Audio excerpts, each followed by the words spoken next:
So essentially what you're saying is just with AI and the benefits of AI in a real estate business, summary, make your life a lot easier by giving away the mundane tasks, but also you're now taking away because the worst thing is when you get a cold lead and you have to do 1 to 12 touches somewhere in there of, do you need a CR? Do you want a CMA done? Do you, hey, happy or just New like Year. You have to poke somebody like 50 times to get a response, right? Yeah, because the worst thing is sending that text again.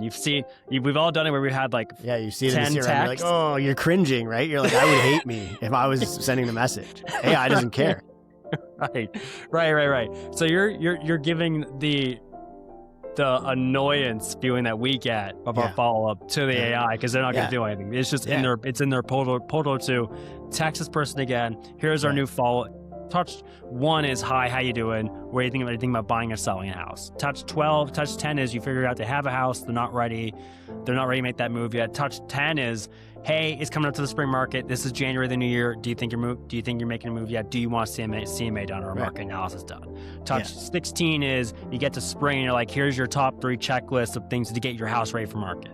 All those things that we hate doing at 9 a.m. on a Tuesday. Right. AI doesn't care. That's what you're automating. You're not automating the real estate experience. You're automating. As soon as it gets to a point where the person wants to have a call, like a real discussion and get into what we would call a closing environment, it's handed off to a human. The agent can elect to have AI continue their long-term follow-up. So as an example, I've done a buyer consult. I put them back into like, oh, this person actually said they're kind of concerned about the market. They think prices are going to fall another 5%. They're probably a buyer in 3 to 6 months. Let's make sure we at least, and so like as an example, for buyers like that, like one of the things that we really do to show that we're doing our job as an agent is like weekly, we'll send them 1 property. Like we have them on the drip that they're getting from the MLS. I'm sure your MLS has that as well. Yep. Like, hey, this 1 property stood out to me as like potentially like worth looking at, Okay. So that's kind of, you've also been able to automate your, it's interesting because you were using AI to even do your post touches a little more narrow. Yeah, so we even do that like with client for life programs, or like, I don't know what you call them, but like a past client. So like if you have a seller, so past client program, right? Like where do most realtors, so I think that it's like 80% of sellers don't use the agent that they bought their house with. Yeah. How do we eliminate that problem for agents? So you sell a house, at least in Ontario, I think it's a national document. We have FinTrack, so the person's birthday because you've seen their driver's license. Yep. So that goes into the file. The AI makes sure it sends them a happy birthday note, or you can do an upsell. We send them a birthday card from Postable. It's just like a mailing service.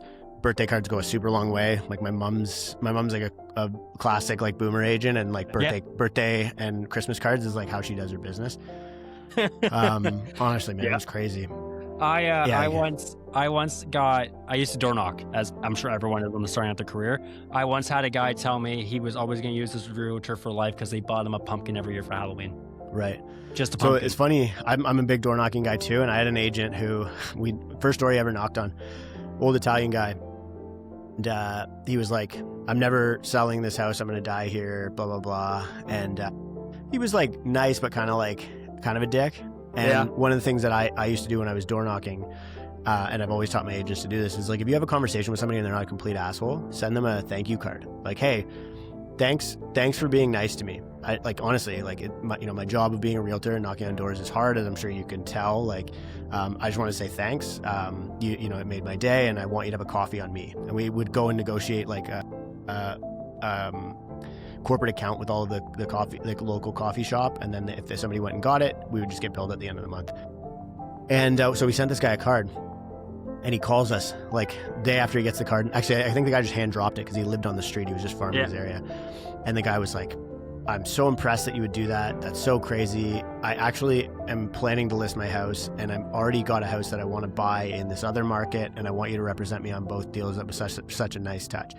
So anyway, man, just like an example of like just these little dumb things like that, a thank you card, because like that guy was doing a deal with somebody else.